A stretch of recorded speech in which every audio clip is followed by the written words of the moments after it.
welcome to the Future of Education Summit. The day is finally here. I'm Palesa Mufikeng and I'll be your host for this virtual summit. Now in today's program, we are full to the brim. We've got speakers and panelists from around the globe addressing the most pressing issues in the education sector. The theme for today is upskilling, accelerating relevance in sub-Saharan Africa. Now against the backdrop of increasing unemployment on the African continent, the most important current conversation is around upskilling and the relevance of qualifications to industry needs. The importance of collaboration between industry and academia in preparing young people for the world of work and the job market of today and tomorrow cannot be underestimated. To cover all of the aspects of this theme, there will be 5 topical panel discussions, talks, and one-on-one interviews with esteemed speakers, academics, and sector leaders from Africa, UK, Australia, and the Middle East. With that, the scene is set for today's events. But before I go anywhere, I would like to specially welcome to this virtual summit Dr. Rakesh Wahi, the founder of the Future of Education Summit and the co-founder of the ABN Group, Mrs. Roberta Naika, the managing director of the ABN Group, and all of the speakers and panelists, and of course, you, our audience on CNBC Africa and Hop In. Thank you for being here with us. Now do join the conversation on all our social media platforms. That's Twitter, Facebook, LinkedIn, and Instagram. And of course, without forgetting to use the hashtag FOE2023. We are also looking forward to all of your questions and comments on the Hop In platform. Without any further ado, join me now as we welcome the man who made this all possible, Dr. Rakesh Wahi.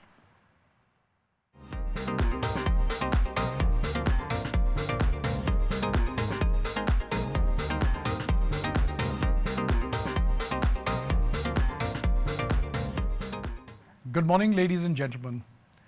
It is indeed a privilege for me to welcome you to the 9th Future of Education Summit 2023.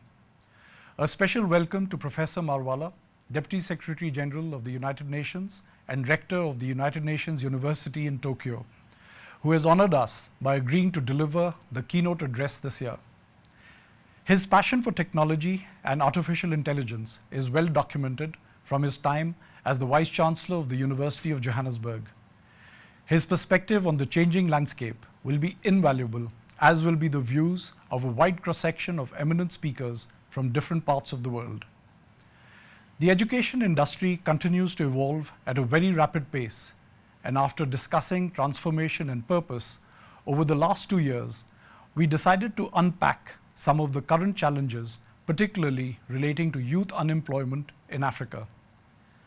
Given that the fine lines between education providers and industry are gradually diminishing, we have endeavored to bring in additional voices from industry this year so that we can get the perspective of business regarding the current education system and how to bridge the existing gaps and provide a more comprehensive and outcome-based learning for the next generation of students. Owing to a very difficult history of colonization, the African education landscape is unique in its evolution. And while the need for education is at the forefront of all countries, for African nations, the challenges are significantly different as the region still lags the world in development. As a very basic example, the most essential tool for studies and academic research today is access to reasonably priced internet. Africa today has only 22% internet access as compared to a global average of 63%. Furthermore, broadband access in Africa comes at a very high cost. In terms of affordable pricing, India ranks number 1 in the world today with the cost of data at about 9 cents per gigabyte.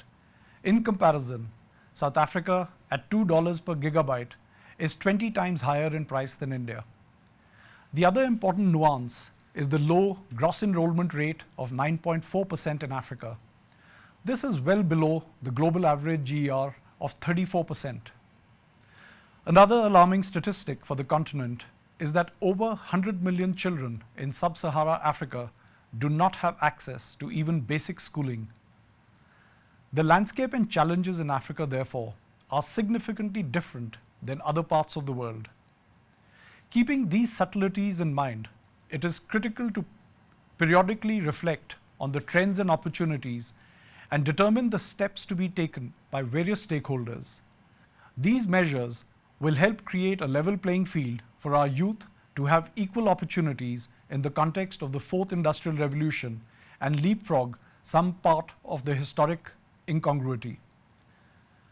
We live in a world today where artificial intelligence is responding to queries predicated on existing data sets.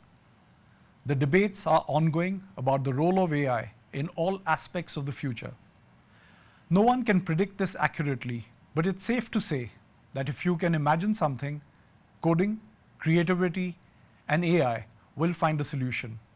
It sounds surreal, but it is the best time to be alive, as we have witnessed more possibilities in the last few years than we have seen in a century of analog. ChatGPT has challenged the education arena with so many dimensions, which, if properly regulated and embraced, can positively revolutionize the environment exponentially. So how does all this fit into the African education landscape? Unemployment in Africa, particularly youth unemployment, is reaching alarming levels. In many countries, more than 400 out of every 1,000 fresh graduates do not find stable employment even a year after finishing university.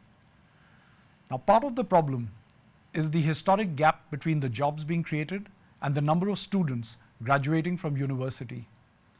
This problem, however, is being compounded by the transformation of existing jobs that require new skill sets which applicants do not have.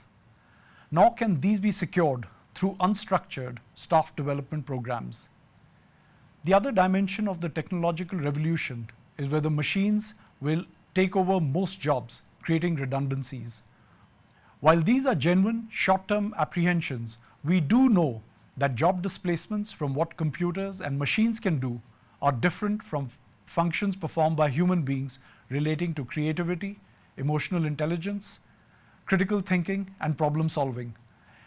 As some jobs are being taken over by automation, more are being created that will continue to replace the older ones in the form of supervision of automated systems, programming, and maintenance. As an example, during the internet era, new jobs relating to web design and development, digital marketing, and cybersecurity, to name a few, were created. Now with blockchain, artificial intelligence, and virtual reality, the world is opening to a workplace transformation where coding, computer sciences, and creativity will play an important role to create job replacements in areas that we are yet to discover. Another important dimension we will unpack today is the important and underlying role of the economics of transformation. Conservatively, it is projected that unemployment costs run into billions of dollars of wasted resources each year. Global GDP would go up by trillions of dollars if unemployment was curtailed. On the other hand, the cost of reskilling is between $10,000 to $20,000 per new graduate joining a company, which is cumulatively running into billions of dollars for employers. What this points to is that these costs to business can be optimized if there is closer collaboration and conversations between governments, academic institutions, and the corporate world. In practical terms, the most transformative outcomes are going to come from industry, where large employers will define their needs to educational institutions. Colleges and universities need to adapt to these requirements by designing bespoke curriculum that will increasingly be industry certified.